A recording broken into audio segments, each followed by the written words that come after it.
Hey everyone, welcome to my channel. We are back out in the old guy's shed for another exciting and fun-filled episode working on this 1978 Suzuki GS550. So at the end of the last episode, I had got the carburetor back in, got it started up. It was revving kind of high, so I went back and did the adjustments here, and was able to get the idle down low.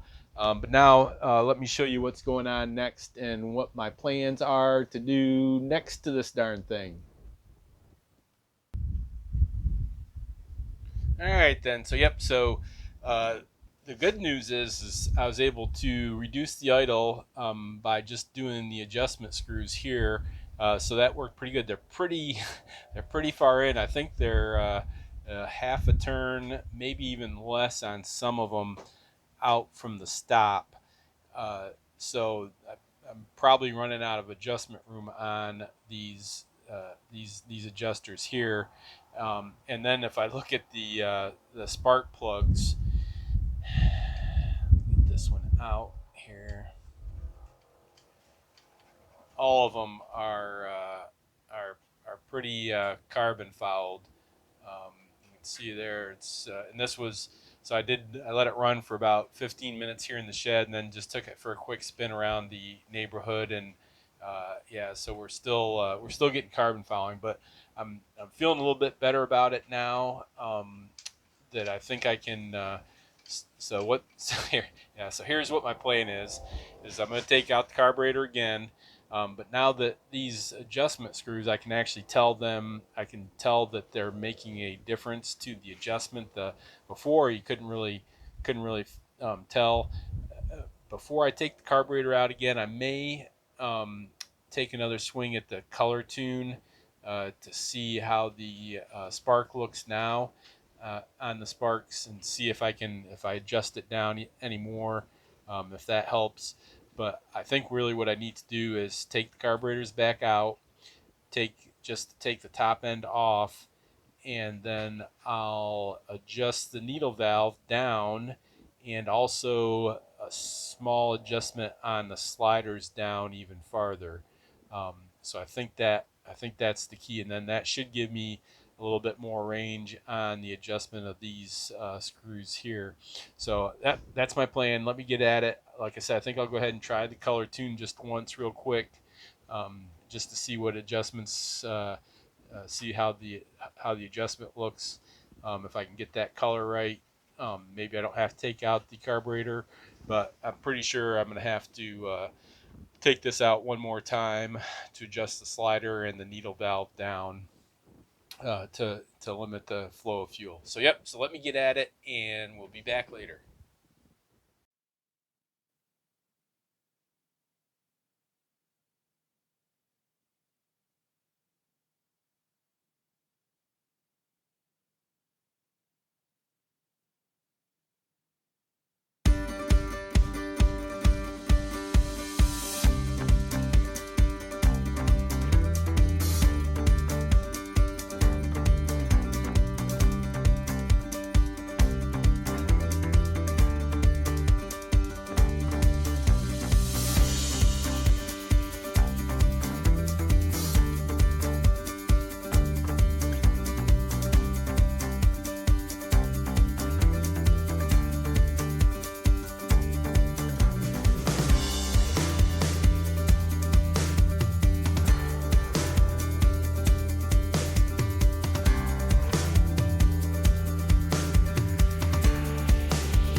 Okay, then it's another day here out in the old guy's shed, and I had gone back and looked at the footage I took of taking this apart and readjusting the needle valves here, and realized that the audio didn't take for some reason. So I'll probably just you'll probably have just seen some clips and maybe some text on what was going on there. But anyway, so I did take out all the sliders, and then I went ahead and moved the needle valve so that it was all the way down using the C clips. Now these were built a little bit different, and also when I was looking at that video, I also noticed another difference. But first, so the first thing is this is the one on the existing carburetor the bodies that I took off, and it's got a spring in it, and then this washer here, and then this other washer doodad that goes on top here, and then the mechanism fits in there. And so that the only thing that these had on it was one C clip to hold the needle valve in place. So that was kind of different. The other thing I noticed, hold on a second, let me get this around here. I don't know why I hadn't noticed this before, but the intake here on the ones I'm replacing, I don't know if I'll be able to see this or not. Let's move it over this way, but you can see pretty clearly there's a difference here, that it's got an extra port and these don't. So I don't know what difference that's going to make. I don't know. So anyways, we'll give this one more shot here. I'll go ahead and put this back together. Got to put the covers on, do a few more things, and then we'll put this set of carburetors on and give the bike a shot and see if we can get this darn thing started. I am going to start out with these adjustments here almost all the way in, and then back them out as we need to get the motorcycle started. The other thing I'm still wondering about though is these ports here. I think they're supposed to be just atmospheric, but in the installation when I took the original ones out, even the ports there had some long vacuum hoses on it, and I'm not sure if that has anything to do with it. That extra length, if that's important or not. I might go ahead and stick some hoses on here just to make sure if that's any impact or not. But anyways, yep, this works. It's real smooth as far as the throttles, and the chokes are all smooth and everything. So we'll get it back, rest of it back together, and get it put in the motorcycle. All right, then got the carburetor back in, gas tank back on, everything all put back together. I hope. Let's put a little choke on, put that on, and hope it starts up. Oh, heck.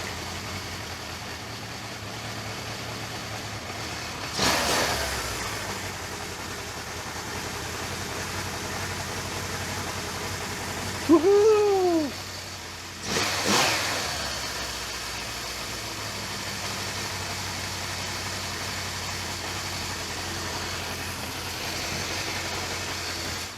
Well, heck, I didn't even hardly have the choke on.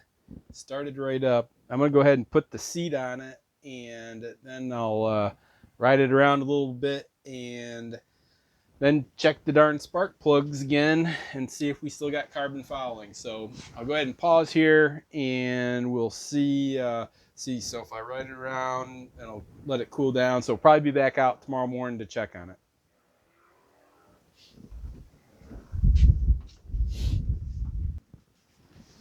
Alrighty then, it's a nice bright and early Sunday morning out here in the old guy's shed, and yeah, so I took the motorcycle out for a ride yesterday, about a half hour around the neighborhood, got it nice and warmed up, and came out this morning to check the spark plugs to see if we had carbon fouling, and yes indeed, all four of them are look exactly like that. It's pretty bad. Just so as a point of reference, you can see see the difference between the two. This is one that I've cleaned, and this is one that's carbon fouled. So yep, so that didn't work. So I think that was a good experiment anyways. I think there's too many differences here in these carb bodies that wasn't probably the smartest thing to do. So I think I'll revert back to the other ones. I was hoping, I could, if I had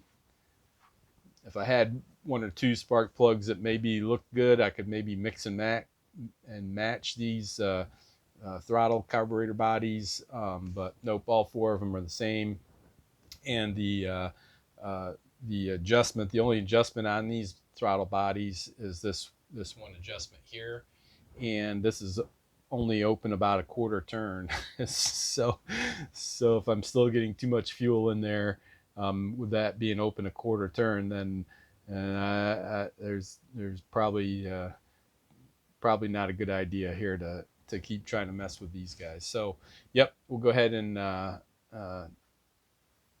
take these guys out and put the other throttle, the old throttle bodies back in, and put it back together and keep working with that. When I was thinking about it, I think at some point I had a combination where I only had fouling on 1 and 4. So maybe I just need to go back and readjust the needle valves on the old throttle bodies and put them down like I did on these, and put them back together and see how that works. All right then, so I'll get busy on this carburetor again. Probably be a couple weeks before I get another video done. Got things coming up, and probably won't have as much time here in the next 3 or 4 weeks to do much more work on this. If anybody wants to buy a 1978 Suzuki GS550, just let me know in the comments down below. It's got a small carbon fouling problem. But anyways, yeah, so like I said, I'll go ahead and pull this carburetor out, put it back to the original, adjust the needle valves down, and we'll take another shot at it that way, with especially with the adjustment underneath, and see if we can figure out some smart way to get rid of this carbon fouling. But for now, I wanted to say thanks for watching, thanks for your support. Make sure you're hitting that like button. Please leave any comments, questions, suggestions down below. Please tell your friends about me, and please subscribe. Everyone, take care and be good.